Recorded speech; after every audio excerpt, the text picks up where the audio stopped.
आज के इस अध्याय का विषय है कबीर की साखियों का भावार्थ तथा उन पर आधारित एमसीक्यूज। पहला दोहा है, ऐसी वाणी बोलिए मन का आपा खोए, अपना तन शीतल करे औरन को सुख होए। इस दोहे में वाणी का अर्थ है बोली, आपा का अर्थ है अहंकार, तन का अर्थ है शरीर और शीतल का अर्थ है ठंडा। कबीरदास जी कहते हैं, हमें अपने मन का अहंकार त्याग कर मीठी भाषा का प्रयोग करना चाहिए। इससे अपने तन को तो ठंडक मिलती ही है, सुनने वाले को भी सुख प्राप्त होता है। अर्थात बोलने वाले और सुनने वाले दोनों को सुख मिलता है। दूसरा दोहा है, कस्तूरी कुंडली बसे मृग ढूंढे वन माही, ऐसे घटी घटी राम हैं दुनिया देखी नाही। यहाँ कस्तूरी का अर्थ है एक ऐसा सुगंधित पदार्थ जो हिरण की नाभि में पाया जाता है। कबीर जी कहते हैं, जिस प्रकार कस्तूरी नामक सुगंधित पदार्थ हिरण की अपनी नाभि में ही होता है, परंतु वह यह नहीं जानता कि सुगंध उसकी नाभि से ही आ रही है, वह उसे वन वन ढूंढता रहता है। उसी प्रकार मनुष्य भी अज्ञानवश यह नहीं जानता कि ईश्वर उसी में निवास करता है और उसे धार्मिक स्थलों अनुष्ठानों में ढूंढता रहता है। प्रश्न नंबर 1, कबीरदास जी कैसी वाणी बोलने की प्रेरणा देते हैं? ए, अहंकार त्याग कर मीठी वाणी बोलने की, बी, अभिमान भरी वाणी बोलने की, सी, सत्यवाणी बोलने की, डी, अहंकार त्याग कर कटु वाणी बोलने की। और सही उत्तर है ऑप्शन ए, अहंकार त्याग कर मीठी वाणी बोलने की। प्रश्न नंबर 2, मन का आपा खोने का क्या तात्पर्य है? ए, मन का खो जाना, बी, अपने आप में खोना, सी, अहंकार को त्यागना, डी, अहंकार को अपनाना। और इसका सही उत्तर है ऑप्शन सी, अहंकार को त्यागना। प्रश्न नंबर 3, राम और कस्तूरी में क्या समानता है? ए, दोनों तरल पदार्थ हैं, बी, दोनों सुगंधित हैं, सी, दोनों वन में रहते हैं, डी, दोनों भीतर स्थित हैं। और सही उत्तर है ऑप्शन डी, दोनों भीतर स्थित हैं। प्रश्न नंबर 4, घटी घटी राम है के माध्यम से कवि क्या कहना चाहते हैं? ए, राम घटता रहता है, बी, परमात्मा घड़े में निवास करते हैं, सी, परमात्मा हर मनुष्य के हृदय में निवास करते हैं, डी, परमात्मा वन में निवास करते हैं। और सही उत्तर है ऑप्शन बी, परमात्मा हर मनुष्य के हृदय में निवास करते हैं। जब मैं था तब हरि नाही, अब हरि है मैं नाही, सब अंधियारा मिट गया जब दीपक देखा माही। इस दोहे में मैं का अर्थ है अहंकार, हरि का अर्थ है ईश्वर तथा अंधियारा का अर्थ है अंधेरा। कबीर जी कहते हैं कि जब इस हृदय में मैं अर्थात मेरा अहंकार था, तब इसमें परमेश्वर का वास नहीं था, परंतु अब हृदय में अहंकार नहीं है तो इसमें प्रभु का वास है। जब परमेश्वर नामक दीपक के दर्शन हुए तो अज्ञान रूपी अहंकार का विनाश हो गया। अगला दोहा है, सुखिया सब संसार है, खाए अरु सोवे, दुखिया दास कबीर है, जागे अरु रोवे। इस दोहे में सोना शब्द अज्ञानता का और जागना शब्द ज्ञान का प्रतीक है। कबीर जी कहते हैं कि संसार के लोग अज्ञान रूपी अंधकार में डूबे हुए हैं। लोग खाते हैं और सोते हैं, उन्हें किसी बात की चिंता नहीं है, किंतु कबीर प्रभु को पाने की आशा में हमेशा चिंता में जागते रहते हैं और उसके वियोग में रो रहे हैं, अर्थात बहुत दुखी हैं। प्रश्न नंबर 1, जब मैं था तब हरि नाही, अब हरि है मैं नाही। इस पंक्ति में मैं का क्या अर्थ है? ए, विश्वास, बी, आध्यात्मिक शक्ति, सी, लालच, डी, अहंकार। और इसका सही उत्तर है ऑप्शन डी, अहंकार। प्रश्न नंबर 2, अहंकार समाप्त होने पर कवि का जीवन कैसा हो गया?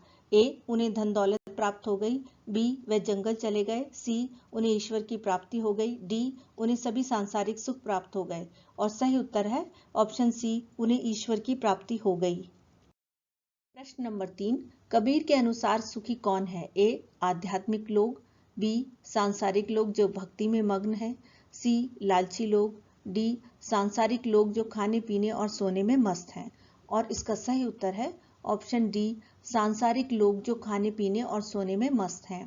प्रश्न नंबर 4, कबीरदास जी किस लिए दुखी हैं? ए, शारीरिक कष्ट के कारण, बी, उनके पास सुख सुविधाएं नहीं हैं, सी, वे प्रभु के वियोग में दुखी हैं, डी, वे मित्र के वियोग में दुखी हैं। और इसका सही उत्तर है ऑप्शन सी, वे प्रभु के वियोग में दुखी हैं। विरह भुवंगम तन बसे, मंत्र न लागे कोई, राम वियोगी न जीवे, जीवे तो बौरा होई। इस दोहे में भुवंगम का अर्थ है सांप या भुजंग, मंत्र का अर्थ है उपाय और बौरा का अर्थ है पागलों जैसी मानसिक स्थिति। कबीर जी कहते हैं, जब विरह का सांप तन के अंदर बैठा हो तो कोई भी मंत्र काम नहीं आता। जिससे ईश्वर दूर हो जाते हैं उस पर किसी भी दवा या उपचार का असर नहीं होता। ईश्वर के वियोग में मनुष्य जीवित नहीं रह सकता और यदि वह जीवित रहता भी है तो उसकी स्थिति पागलों जैसी हो जाती है। अगला दुआ है, निंदक नेड़ा राखिए आंगणी कुटी बंधाई, बिन साबण पानी बिना निर्मल करे सुभाई। इस दोहे में निंदक का अर्थ है निंदा करने वाला, नेड़ा का अर्थ है समीप या पास तथा सुभाई का अर्थ है स्वभाव। निंदक को हमेशा अपने पास या समीप रखना चाहिए। अपने आंगन में उसकी कुटिया बनवाकर उसे अपने पास रखने का प्रबंध कर लेना चाहिए, जिससे हम अपनी बुराइयों के बारे में जान सकें और अपनी गलतियां दोबारा दोहराने से बच सकें। इस प्रकार हम बिना साबुन और पानी के खुद को निर्मल बना सकते हैं। हमें आत्म सुधार करने का मौका मिलता है। प्रश्न नंबर 1, विरह भुवंगम का तात्पर्य है ए मन का मोह, बी प्रभु का ध्यान, सी विरह रूपी सर्प, डी सांप का विष। और इसका सही उत्तर है ऑप्शन बी विरह रूपी सर्प। प्रश्न नंबर 2, जीवे तो बौरा होई का आशय है ए जीवित रहता है तो पागल जैसा हो जाता है, बी जीवित नहीं रहता, सी जीवित रहने पर सुखी नहीं रहता, डी मोह माया में लिप्त रहता है। और इसका सही उत्तर है ऑप्शन ए जीवित रहता है तो पागल जैसा हो जाता है। प्रश्न नंबर 3, स्वभाव को शुद्ध रखने के लिए कबीर ने क्या सुझाव दिया है? ए निंदक से बातें करने को कहा है, बी निंदक से दूर रहने को कहा है, सी निंदक को पास रखने को कहा है, डी निंदक का अपमान करने को कहा है। और इसका सही उत्तर है ऑप्शन सी निंदक को पास रखने को कहा है। प्रश्न नंबर 4, हमें निंदक को अपने समीप क्यों रखना चाहिए? ए निंदक के पास रहने से हम कार्य सोच समझ कर नहीं करते, बी निंदक की आलोचना से हम गलत कार्य करने से बच जाते हैं, सी निंदा करने वाले से हमें डर नहीं लगता, डी हमारी शक्ति बढ़ जाती है। और इसका सही उत्तर है ऑप्शन बी निंदक की आलोचना करने से हम गलत कार्य करने से बच जाते हैं। पोथी पढ़ जग मुआ पंडित भया न कोई, एके आशिर पीव का पढ़े सो पंडित होए। यहाँ पोथी का अर्थ है धार्मिक मोटी मोटी पुस्तकें, पंडित का अर्थ है ज्ञानी और अशिर का अर्थ है अक्षर। इस दोहे में कबीर जी ने ईश्वर प्रेम के महत्व को दर्शाने का प्रयास किया है। कबीर के अनुसार सिर्फ मोटी मोटी किताबों को पढ़कर किताबी ज्ञान प्राप्त कर लेने से कोई भी पंडित नहीं बन सकता, जबकि ईश्वर प्रेम का एक अक्षर पढ़कर भी लोग ज्ञानी बन जाते हैं। अर्थात किताबी ज्ञान के साथ साथ व्यवहारिक ज्ञान का होना भी आवश्यक है। दूसरा दोहा है, हम घर जालियां आपड़ा लिया मुराड़ा हाथी, अब घर जालो तास का जे चले हमारे साथी। जालिया का अर्थ है जला देना, मुराड़ा का अर्थ है जलती हुई लकड़ी, तास का अर्थ है उसका। कबीर के अनुसार उन्होंने खुद ही अपनी मोह माया रूपी घर को ज्ञान रूपी मशाल से जलाया है। अगर कोई उनके साथ भक्ति की राह पर चलना चाहता है तो कबीर अपनी इस मशाल से उसका घर भी रोशन करेंगे, अर्थात अपने ज्ञान से उसे भी मोह माया के बंधन से मुक्त करेंगे। प्रश्न नंबर 1, कवि के अनुसार विद्वान वह है ए जो किताबें लिखता है, बी जो प्राणियों से प्रेम भाव रखे, सी जो कम पढ़ने वाला हो, डी जिसने पोथी पढ़ी हो। और इसका सही उत्तर है जो प्राणियों से प्रेम भाव रखे। प्रश्न नंबर 2, पोथी पढ़ जग मुआ पंडित भया न कोई का आशय है ए केवल किताबी ज्ञान से कोई पंडित नहीं बन सकता, बी बड़े बड़े शास्त्र पढ़कर दुनिया धार्मिक हो रही है, सी किताबें पढ़कर दुनिया भ्रमित हो रही है, डी केवल किताबी ज्ञान का महत्व है। और इसका सही उत्तर है ऑप्शन ए केवल किताबी ज्ञान से कोई पंडित नहीं बन सकता।